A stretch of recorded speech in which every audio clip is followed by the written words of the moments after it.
Welcome back to the Inside Edge with Wes Cusworth and Mark Brunger. Well, Wes, we spoke in the first segment about some great club stalwarts at North Geelong, and at Manifold Heights there's a number still playing, including 250-gamer Lee Bartlett, along with his son, Mitch Bartlett. We caught up with them. Lee, game 250, absolutely fantastic milestone for you. Tell us about how it all began for you at the club.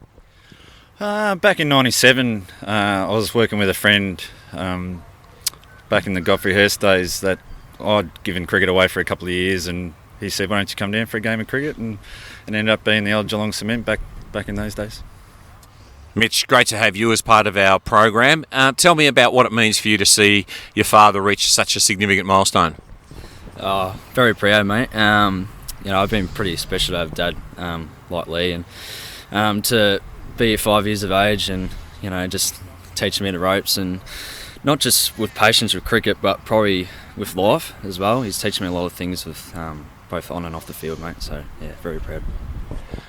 Manifold Heights has obviously had a few different forms over the course of time, and it's been really interesting to watch the club evolve. Tell us about some of the great people that you've been involved with over the time. Oh, well, you can take it back to the cement days. Trevor Egan was the coach back then in '97, and Grant Dew, Lee Finch, you could Chris Banbury, Adrian McCormack. There's been so many big names within the competition that we've been able to play cricket with, so been pretty lucky. And Mitch, obviously the club, as we just made mention, has seen different forms and played at different venues and the like. So do you feel like you've got an understanding of the richness of the club and some of the great characters that have come through, or is that something that you're still learning about? Oh, I'm always learning, Wes. Always learning. I'm very young. Learning on the job. I'm very lucky to play with the people I play with at the moment, and even who I play against. I've played in 2 divisions now, and I'm playing against some quality opposition. Like today, Cryo. Got some young players, and some former teammates that play for Cryo as well. So very excited. Hopefully, we can get a win for that today.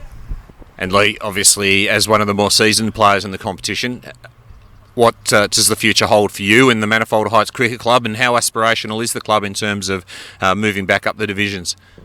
Oh, as far as divisions, that's our priority. We don't like where we are. We don't want to stay there for any longer than we have to be.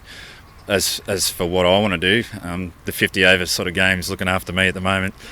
I don't really like the thought of 85 overs.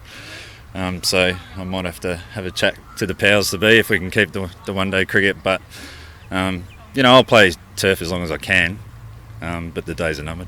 Always good to see a great father and son combination doing things well there to Lee and Mitch Bartlett at Manifold Heights. Congratulations on that.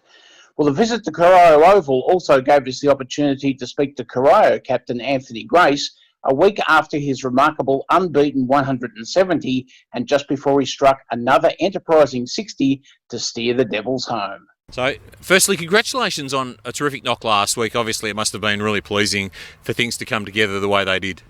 Yeah, sure was. I was struggling a bit with the bat. Even talking with Dill, we sort of noticed that we didn't really put a good score on the board most of the year. So we've been pretty good with the ball. So it was good to finally get a good score on the board and make it easier to win the game. You've been averaging 38 yourself, and there's been a number of starts at different times. So I suppose for that reason, to actually go on and to really build on what was a beginning was particularly personally pleasing.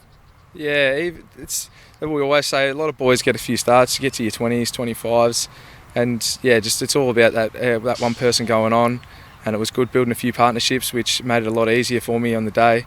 But plenty of the other boys definitely batted well with me. How is the one-day competition for this season suiting Corio's lineup?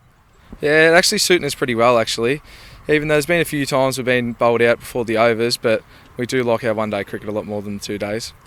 And this is obviously a really important next few games for you, not just today, but obviously across the course of the next few weeks, because you're sitting fourth, but you're really fighting against a number of other clubs, aren't you? Yeah, that's what I was just talking to the umpire then. He's saying that the Division 3 is pretty open, which is good. You can see that Thompson's won a few games in a row now, so it puts them closer to finals as well. So it's all about getting all the wins on the board and trying to play the finals.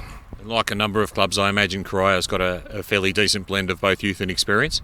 Yeah, definitely. Which most of our first 11's all pretty young, probably average maybe 23, 24 years old, which is good. It's just all coming together now, so keep building each week and making it a lot easier for us. Wishing you all the best for the rest of the season. Cheers, Wes. I hope you can stay with us on the Inside Edge. There's more to come on the other side of this break.